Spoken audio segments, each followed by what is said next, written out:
Welcome to Right on the Money, the weekly talk show with interviews you can use to help you maximize your money and optimize your financial future. Before moving forward with any of the ideas discussed on the show, always consult your financial advisor, insurance professional, or tax consultant. Looking for financial help or a second opinion? We can help you in your search. And now, your host of Right on the Money, syndicated financial columnist and money-colored commentator, Steve Savant.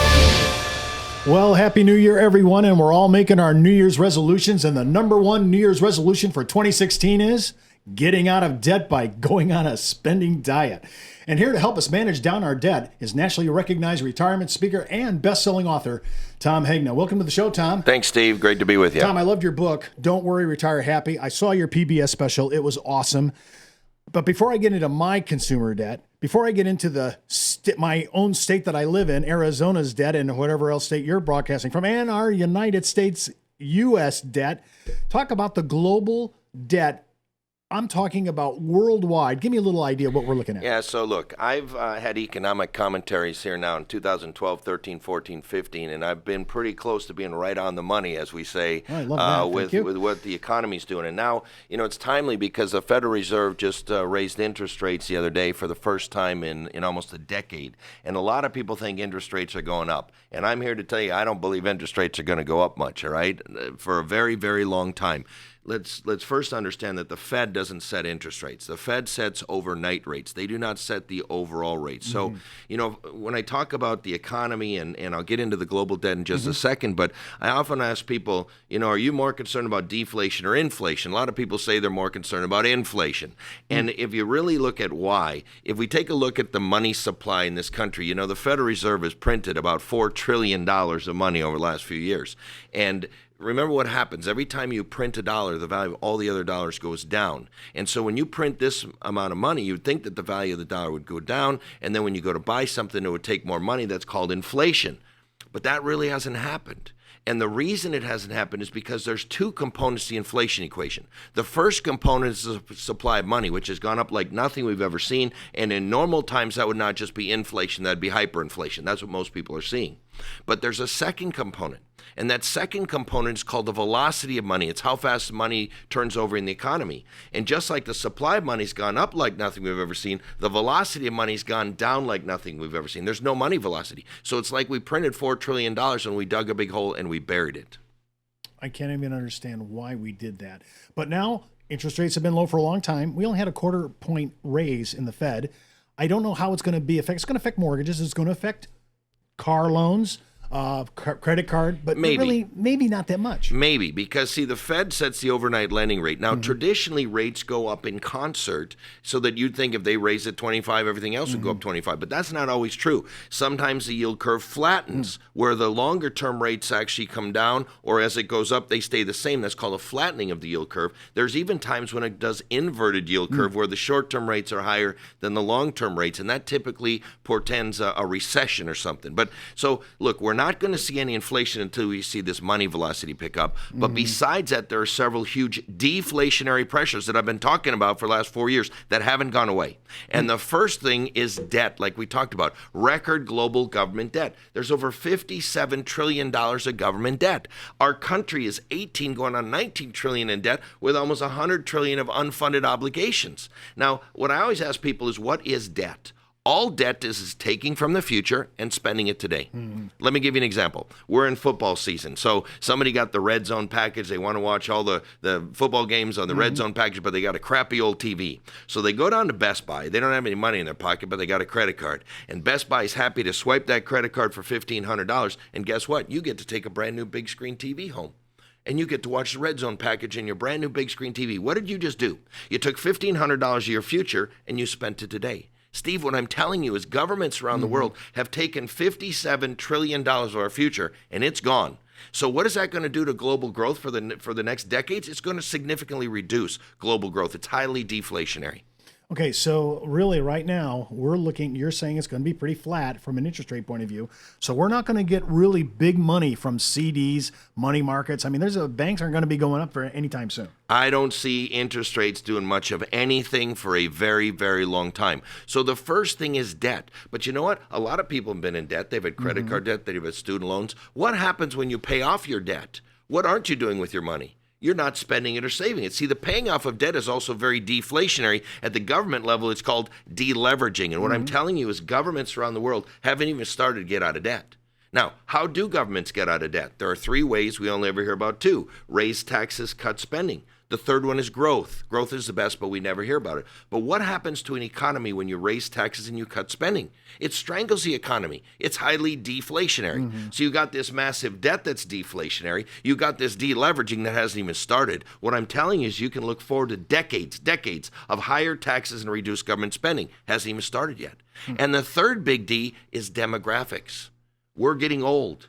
Europe is old. Japan is very, very old. Steve, in Japan, they now sell more adult diapers than baby diapers. That's old. China will get old before they get rich. Their one-child policy will come back to bite them.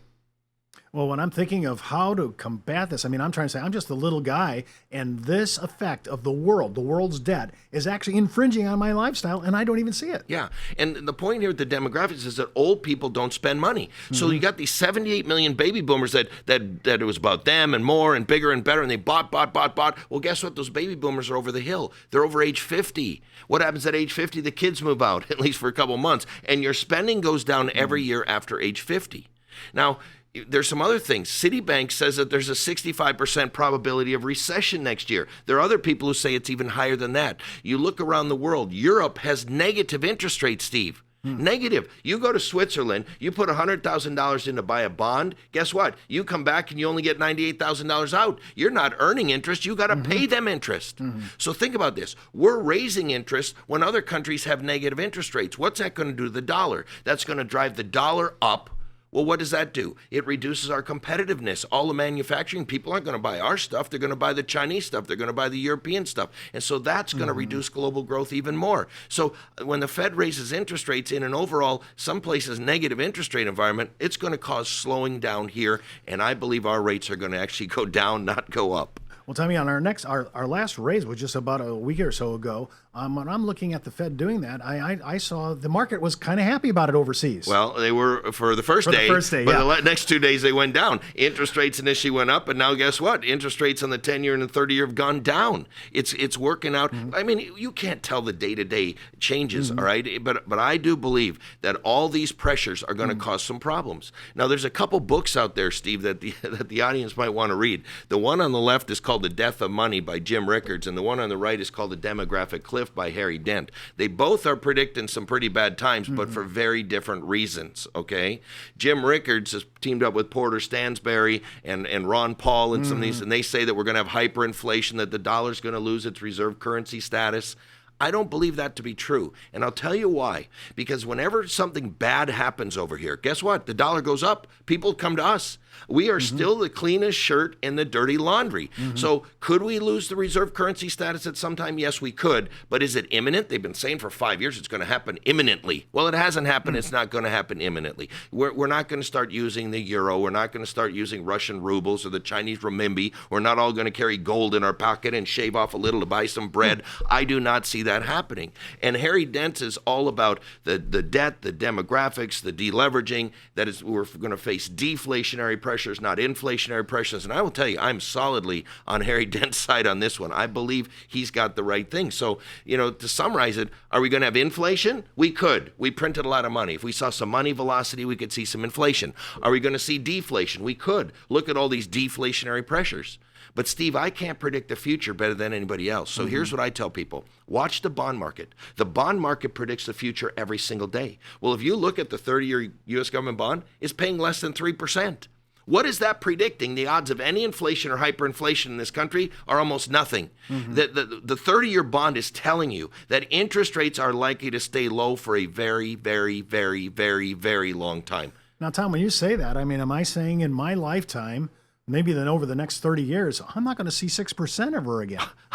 You can't see 6%. If we saw 6% on $18 trillion of debt, that'd be over $1 trillion a year just in interest. We would go into a Great Depression, and what happens in a Great Depression? Interest rates drop, they go negative. So Ben Bernanke says you're not going to see 4% for the rest of your life. I doubt you'll ever see 3% for the rest of your life. But again, I can't predict the future. What I'm telling you is the 30-year U.S. government bond is predicting that interest rates are going to stay very, very, very, very low for a very, very, very long time, and I'm right on board with that. And I don't care what the Fed does with their overnight rates. It's not going to affect most interest rates for a very long time. Well, I'm thinking about how we're going to combat this, and you've given us two ways. It could be inflation, it could be deflation, but that's the world view, right? That's just the global view at large. I want to thank Tommy Hagner for being my guest, but before I go, remember what the good Reverend John Wesley once said: make all you can, give all you can, save all you can. I'm Steve Savant. We'll see you next week right here on Right on the Money. For more information on this week's money topics, just go to our website at www.rightonthemoneyshow.com and follow Steve's daily postings on Facebook, Twitter, and LinkedIn. When it comes to retirement, money management, small business, insurance coverage, college funding, or budgeting, we have the interviews you can use.